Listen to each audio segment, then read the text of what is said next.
Usesekuhleke uNkulunkulu usangigcinile usangilondile ngiyumntanakhe ngimsisekile angifuni lokuthi ngingakusho and angifuni ukufihla ukuthi God has been so good to me. Amen. Ngibonile kuNkulunkulu from last month there were so many attacks edlule kuwo. Hallelujah. And ngiyathanda ukusho ukuthi uNkulunkulu ngiyambonga ukuthi uyasindlulisa. Amen.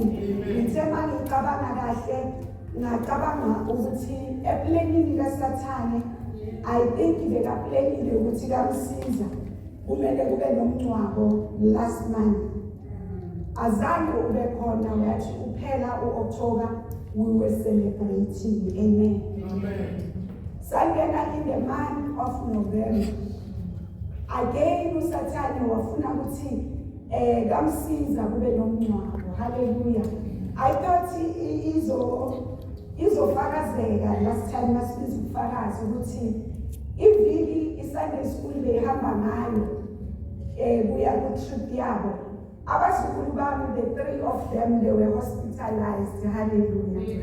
On a Monday, all of them were in hospital bazalwane kwi-emergency case because they had inhaled some fumes. Waphuma uNcebo wasala the boys iviki lonke belele esibhedlela on a Friday before uhamba iSunday school. Though we canceliwe i-trip yabo but baphuma Friday ngoba besesekuliwe nabodokotela bathi tomorrow siyahamba thina sihamba iSunday school. So I just try to show you bazalwane ukuthi sihamba noNkulunkulu ophilayo.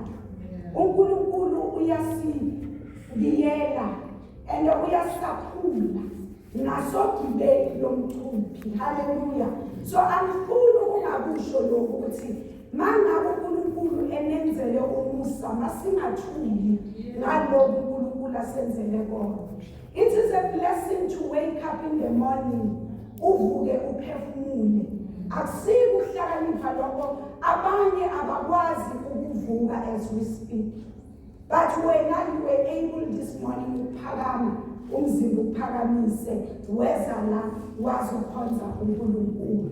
Manje ke mina ngiyambonga ukuthi awukho umncwabo obile khona kamsiza njengoba bekuplene uSathane. And I believe God ukuthi akukho kuplene uSathane okuyophumelela ungavumanga uNkulunkulu. Hallelujah. Siyabiyelwa ke thina, we are surrounded. Uma ethi uthumela the angels kuyiqiniso bazalwane. I'm sure when ubaba uPostoli afakaza last month about i-accident aphume kuyo, the only thing you could see there is the grace of God. Ukuthi God sent the angels at the right time to rescue him. Hallelujah.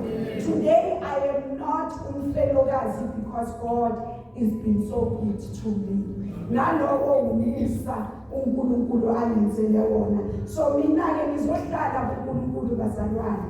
Akekho uNkulunkulu engi-understanda better ngaphandle kwalo engimkhonzayo. Abanye uNkulunkulu angifuni ukubazi because I only understand uGod engimkhonzayo. uNkulunkulu anibusise. Amen. Ngicela ke sifundeni izwi kaNkulunkulu. We are reading from the book of Mark, chapter 5. We'll be reading from verse 21 to verse 29. Mark chapter 5, verse 21 to verse 29.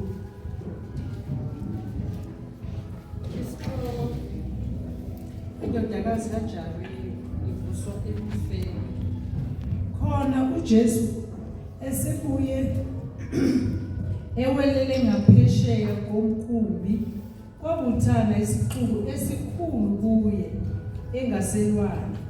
Kwase kufika omunye wabaphathi besinagoge nguJareli igama lakhe, owathi ukuba ambone waziphonsa phansi ngasezinyaweni zakhe, wamncenga kakhulu wathi, indodakazi yami isiyalela ake uze ubeke izandla phezu kwayo ukuba isindiswe iphile. Wahamba naye. Isixuku esikhulu samlandela samcindezela. Owesifazane owayenomopho iminyaka 12 ehluphekile ngokuningi ezinyangeni eziningi, echithile konke ayenakho, engasizakalanga ngalutho, kodwa kwakuyilokhu kuqhubeka. Esezwile ngoJesu, weza esixukwini ngasemuva wathinta ingubo yakhe, ngokuba wathi, uma ngingathinta nje izingubo zakhe ngizakusindiswa. Wanqamuka masinyane umthombo wegazi lakhe, wezwa emzimbeni ukuthi uphulukile enhluphekweni yakhe. Amen. Amen. Siyabonga njalo uNkulunkulu akusise. Amen.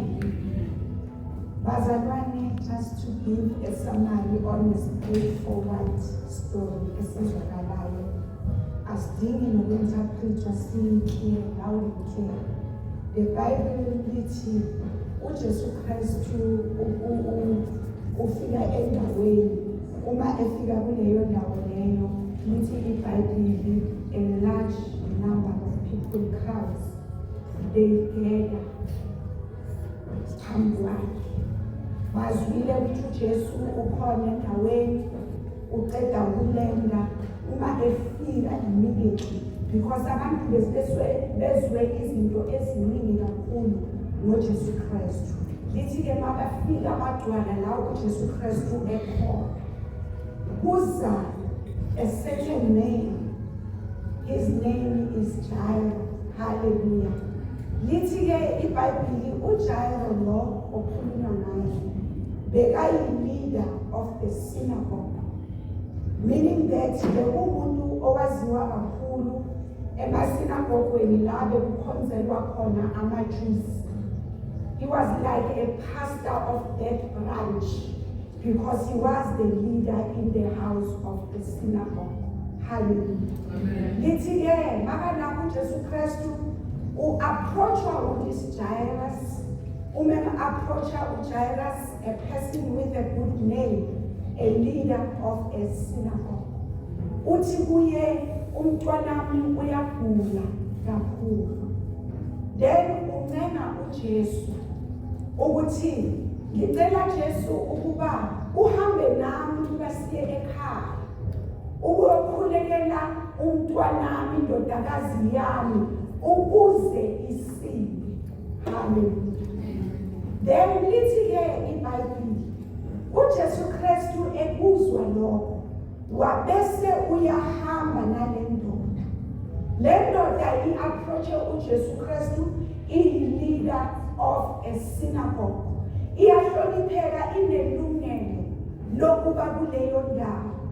Inelungelo lokukhuluma noJesu. Ine-identity engcono nenhle kakhulu as a leader. He is known very well endaweni akuyo. Ngiyacabanga mangicabanga indaba kaJairo ukuthi noma eya kuJesu Kristu, there was no struggle for him ukuthi asondele azokhuluma noJesu. Hallelujah. Bathi-ke naku la ingusisa khona futhi, lithi izwi likaNkulunkulu, uJesu Kristu esemlalelile uJairo, besendleleni ukuya lapho uJairo ehlala khona, ngoba use-invayithiwe ukuthi hamba nami, ingane yami iyagula. Hallelujah. Then lithi iBhayibheli, on the way to Jairo's house, then kuba khona now a different person who is not a leader of a synagogue. Hallelujah. Kuvela manje owesifazane who had the issue yokubleeda bazalwane. He's been on her menstrual cycle for 12 years. Hallelujah. Lithi ubepho uopha, and when ulandela isiko lamaJuda. Isiko lamaJuda in their culture, when a woman is in her period, periods, she was not allowed to be among people. When a woman is in her period, she was not allowed to touch people. The reason is, when you are on your period, you were regarded as unclean and unholy. Therefore, once you touch somebody else, by virtue of touching that person and their belief, you become unholy. You become unclean. Okay, are we still together, Basadwa? Then Niti is that woman who went through so much, a single rejection. Remember that our periods of a person will just last about 7 days, those who are long. Some 3 days, it differs from one woman to another. So every time that period will come, a woman in Jews will be regarded as unclean, and you have to separate yourself from people. Uhambe uyoba unclean ekhoneni lakho. Uzothi makustopa your period, then uba another 7 days yokuthi you are now coming back to cleanliness and you are becoming holy, while again you are not allowed to go to the synagogues or to where people are gathered. This is the woman Basadwa. Ujairo, Unegami. The identity says Ujairo, the leader of the synagogue. But when it comes to this woman, she is identified by her situation. She is identified by her pain. This is uNkulunkulu owesifazane owayenesifo soko. English, it is a woman with the issue of blood. Akanagama yini lo muntu? Some people bayaba bazalwane nezimo that will reduce them, even their name, even reduced into what they go through. Uzwe mababheka bakhuluma ngawe, bathi ulowo mntwana oyisitanga, ulowo mntwana oyisigebengu, ulowo mntwana wama-drugs, ulowo endoda emhluphayo, ulowo nogela, because isimo umuntu angena kuso silaste long. Siyayenza abantu ukuthi uma bebheka bese ufana nesimo sakho. Hallelujah. A woman without a good identity, who's going through so much pain.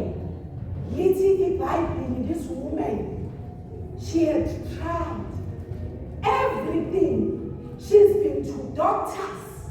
You know, mawunesimo bazalwane, ufuna ukusolve isimo sakho, uyofika omunye athi khona udoctor eDelmas oyisizayo lento, uzohamba ufuna ukuncedeka.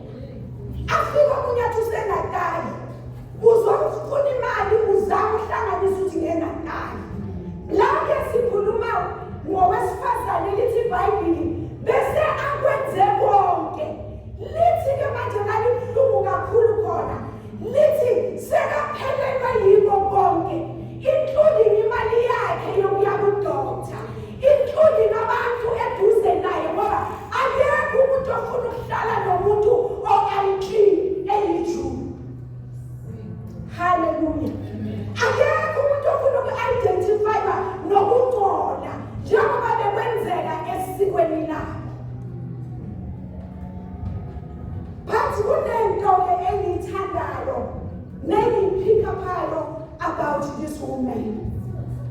The Bible says, owesifazane who is not allowed to be in the midst of other people, she tried her way.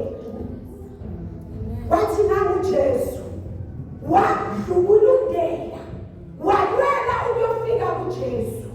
uJesu leso sikhathi uhamba nomuntu okwaziwayo ukuthi ufanele ukukhuluma noJesu, futhi uJesu ufanele ukuthi amlalele. Haleluya. Semlalelile uJesu, uhamba naye. Umehamba naye, lithi iBhayibheli, this woman uthi kuye, before ayenza anything, uthi only if I can touch the hem of his garment. Akafuni nokuthi ngithintele uJesu, uthi nathi mangathintha the hem. Bazalwane, ifaith yalo wesifazane iletha level ayokuthi yile faith bazalwane that fights against all odds. Even sebakhulumile so the identity yalento ababheke babona uyiyo, babona ukuthi ungeke uphume kuleso simo njengalo wesifazane elithi bese atraye konke. Yizile namhlanje ngizothi ikhona into that attracts Jesus' attention. Hallelujah. Lithi iBhayibheli, this woman uma eqeda ukuthatha the hem of Jesus' garment, lithi immediately the bleeding stopped. Immediately the bleeding stopped. Yithi-ke izwi laNkulunkulu, uJesu Kristu maqeda ukwenzeka lokho, uyajika. Something ithithe i-attention yakhe, something imjowile, something ikhiphe amandla kuJesu. Masifundisi lithi wathinta uJesu, wastopa the bleeding. uJesu waphuma amandla. Manje lento-ke imfundisani bazalwane, akusenguthinta uJesu okwaphilisa lesizwe. Uphila before athinta the head, because in her heart she had faith ukuthi once I touch, then I will be healed. Lithi-ke iBhayibheli, uJesu Kristu wabuza, because something engafani nezinye. uJesu bekagcwalelwe abantu bazalwane, abanye bebanelungelo lokumthinta. They were not unclean, bebane-right yokumthinta ngoba bebamthanda, abanye bamkholelwa bafuna ukumthinta. Lithi bemthintile abantu bebaningi, but God asked one simple question that will seem like a stupid question in that situation. Lithi utubani omthintile. Hallelujah. Amen. Abafundi bayaphendula bathi awukosi, inqubo ezingaka wonke lo muntu uyathinta. Manje umbuzo wakho siyowuphendula kanjani? Bathi ngoba uJesu uya-understanda ukuthi i-faith yomuntu iyakwazi ukudraw i-attention yakhe nigcwele, mara ikhethe wena wedwa. Ngoba ngaleso sikhathi your faith is the one they attractor the eye kaJesu ukuthi ibheke kuwe. Lithi-ke iBhayibheli,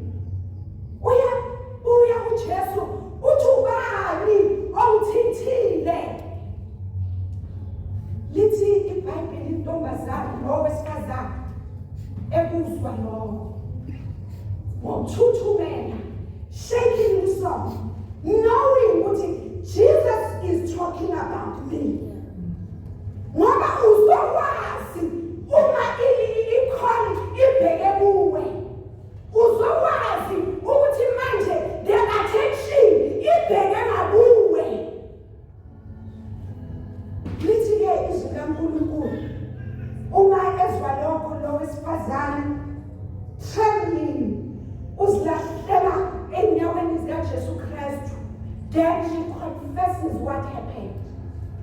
Hallelujah. Uyasho ukuthi yimi inkosi. Uyachaza ukuthi kwenzakaleni. Then kune-verse engimthandayo wena lapho mzala. Uverse 34. Ukuthi uma eseqeda ukuconfirm and confess ukuthi uye othinta uJesu, kunamazwi engathanda ngoJesu amphendula ngawo engicela siwafunde uverse 34. Wayesethi kuye, ndodakazi, ukukholwa kwakho kukusindisile. Hamba ube nokuthula, usuphulukisiwe enhluphekeni yakho. Yo, bazalwane, he said to her, daughter, your faith has healed you. Go in peace and be freed from your suffering. Bazalwane, before verse 34, we were talking about a woman with no identity. But uma eseqeda ukuthinta umphetho kaJesu, ekhulukiswa ephiliswa, she received now a relationship. Hallelujah. She received now in authority yokuthi usebizwa with a daughter uJesu Kristu. Hallelujah. Uthi uJesu kuye, daughter, hamba, ukukholwa kwakho ukuphilisile. Manje ke ngizele lokho ke namhlanje ukuthi siyabantwana bakaNkulunkulu, noma ngabe you do not have i-identity ukuthi la ungena khona mawuvela wena but ufike ubani ngemali. Bakhona bazalwane abantu abarijuzeke today i-identity yabo to what they are going through. Mathiwa imindeni iyahlangana, wena bayakhohlwa lokukumema. Not because you are saved. Angithi abanye balisa ukukholwa. But uthole ukuthi wena abakufuni ukufaka ngoba they believe you are not going to contribute anything anyway. But ngizokhuthaza wena ukuthi noma ngabe bangathi yilo kibo bahluphekayo, bangathi yilo abahlala emkhukhwini, fanele wazi ukuthi wena uthinte umphetho and uJesu ukukhululile uthi go in peace. Manje inkinga yabazalwane ke mamele, abantu isimo esibalijuze to what the simo put them through, bayavama ukusiphila. Nokukhuluma kwabo kukhuluma isimo. Everything that they do, it says vele thina siyahlupheka. Yabona wathola umuntu omethe inhlupheko bazalwane, noma bangathi esontweni sizokwakha isonto, umzalwane nomzalwane anikele nge-100 rand, bese bathi kodwa uma ungenayo nikela ngale onayo.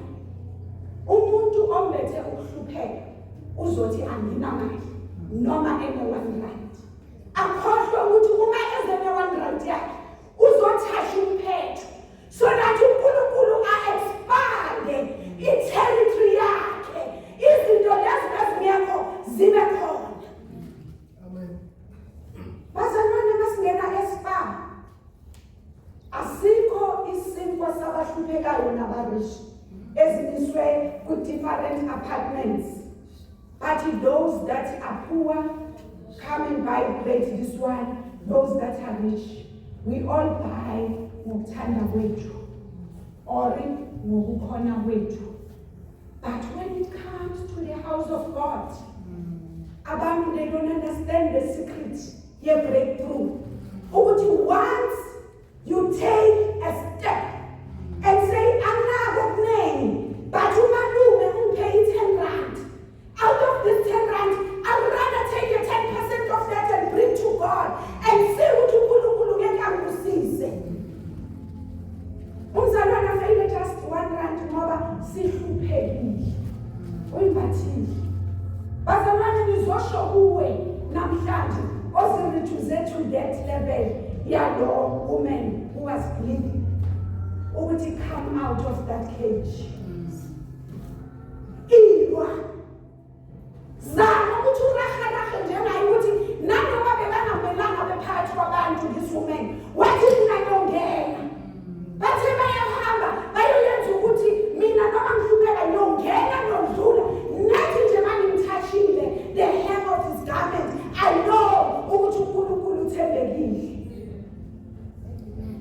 Manje sibulawa kwanovalo yithi mangifunda istory sika Peter makahamba phezu kwamanzi yithi manje uPeter mangithi ngiyabheka kahle akekho umuntu noyiwani wathi ngobekele kade wahamba phezu kwamanzi but wathi makabona uJesu ngokholwa wakhuluma ukukholwa kwaba ukukholwa okwamuphakamisa kwamenza ukuthi the force of gravity bese inga-apply kuye wahamba phezu kwamanzi.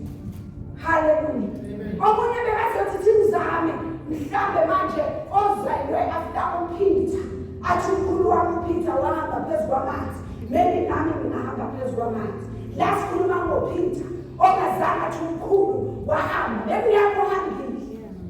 Hallelujah. So ngizosho-ke namhlanje ukuthi don't allow ukuthi abantu bakubona ubani ukuthi bese uzireduce to that.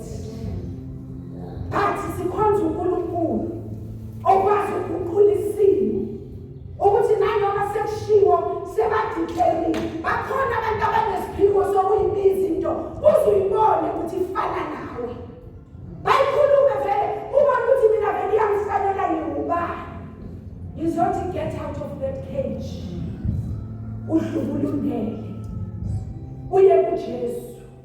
uJesu uthi to this woman uthi ukukholwa kwakho kukusindisile hamba ube nokuthula usukhululekile enhluphekweni yakho ukukholwa kwakho kukusindisile go in peace. Manje inkinga yethu abanye ke sithi sesikhumuliwe kulento beyisibophile siphinde sifuna ukubala ukuthi lesikhathi ngikulesasimo ubani bekanami ubani bekanekho nami. uJesu Kristu uthi go in peace. Uthi go in peace. The reason that you go in peace is because he understands whenever your situation is reduced, uzoba khona amanceba bazalwane, there be another bleeding. Ustopele ya bleeding there. Sekuqala entsha ukuthi mara noma msiza bengimthembe kangaka lesasikhathi bekazihlelele angasamncedi. Omunye ukhumbula ilizwi elakhulunywa umuntu ukuthi wathi makazodlula kimi uyavele wangibale wathi ungangithinta ungcolile. So uhleli kuloko uthi go in peace. Ukukholwa kwakho kukusindisile. You are free now. Umuntu free bazalwane wenza esekhululekile akasana amahloni ebantwini akasana amahloni ukuthi nabo laba bebathi ukwazi ukuba phakathi kwabo so yakwazi ukuhlala nabo. Ingani the holy one uthathe the holy one when you were unclean and you became holy. Manje nayo into engiyithandayo lithi izwi kaNkulunkulu uma lo wesifazane ethinta uJesu khona amandla waphuma kuJesu. Hallelujah.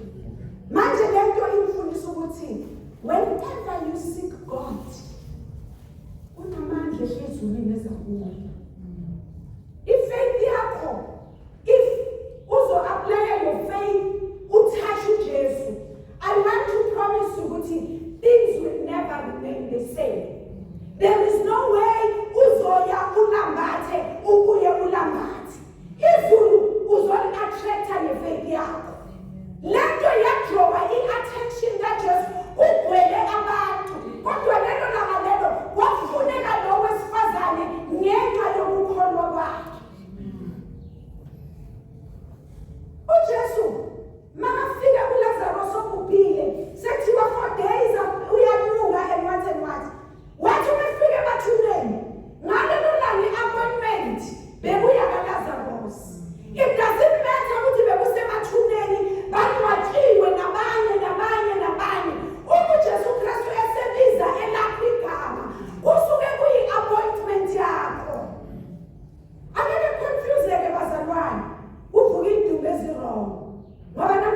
uJesu uziphe wena.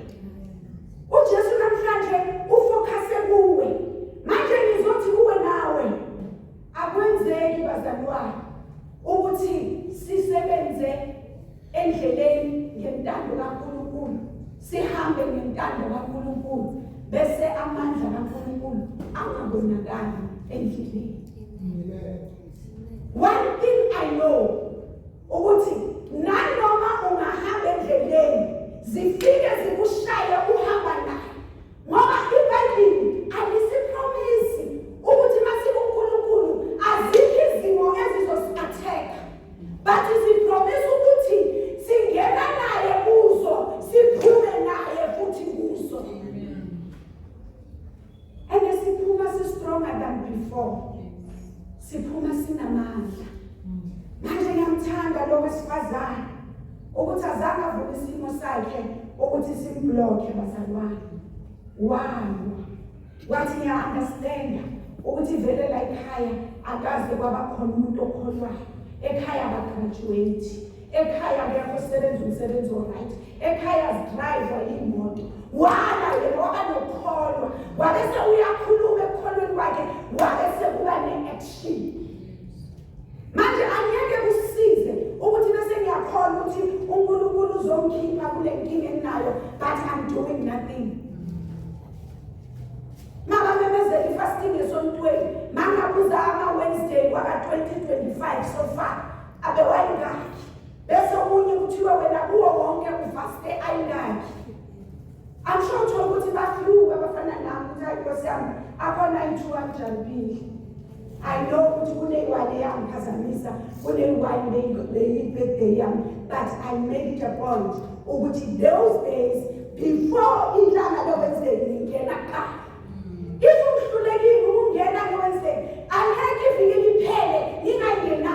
Manje abazalwane, they don't sacrifice anything, but they still want God to look out and look for them out of many people abadlulelile bayothatha umphetho. Balula ku-easy.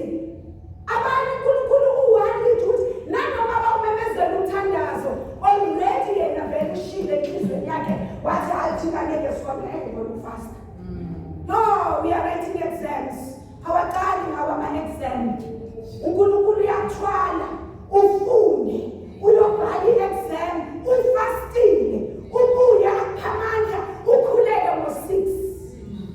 Labo yilaba abayenza njengalezi women abathi isimo sami namhlanje asivume.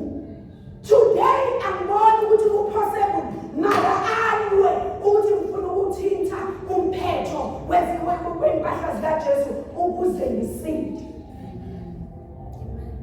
Khumulani bazalwane, umuntu omdala, nikhumule uhlupheke, nikhumule yonke lama worries. uJesu Kristu uthi, hamba my daughter, you are free today. Hallelujah. Go in peace. Yiyo into esithenjiswe yona uma sithinta umphetho wezingubo zakhe. Ake namhlanje uke umuthi unyaka uphela. Abantu bayotshintsha, hayi vele isikhathi sokutshintsha. Kunomuntu waka-January to November, bese kuba khona waka-December. Yabona abantu bazotshintsha, abanye azihaleli vele ukuhlangana nabo ngo-December endleleni ngoba sizophathwa amahlobo. But kukhona abadlulelayo abathi nango-December ngiyothinta umphetho. Nango-December usese uJesu uyinkosi. Nango-December festive season, when people do izinto zabo zobumnyama, mina ngiyedwa ngifuna ukuhluka esixukwini. I want to separate myself from the crowd because all I want to do is to touch him. Bese uyadlululeka. uJesu Kristu uyosuka lapho uphethe igama elisha. Uyothi unyaka uqala abe akukhululile, akunikeze amandla amasha, wakupha legama elisha ukuthi go my daughter, you are free. Bese uNkulunkulu ke ngoba uNkulunkulu who restores. It's just that we don't know about this woman ukuthi mabaqeda ukusho kanjalo ithi iBhayibheli lithi besaluze bonke ana. But I believe ukuthi ubusuhamba uhamba neblessing kaNkulunkulu nanoma isikhonyane sikudlile uyabuya aphindelele aphindisele uphindaphindwe lokhu bekudliwe isikhonyane. So ngizileke bazalwane ukuzosho ukuthi uNkulunkulu ukhona uyaphila. He can give you a new identity today. Their identity owaziwa ngayo namhlanje uNkulunkulu uthembekile ukuthi ayichinje akunikeze a new identity. May the good Lord bless you. Amen.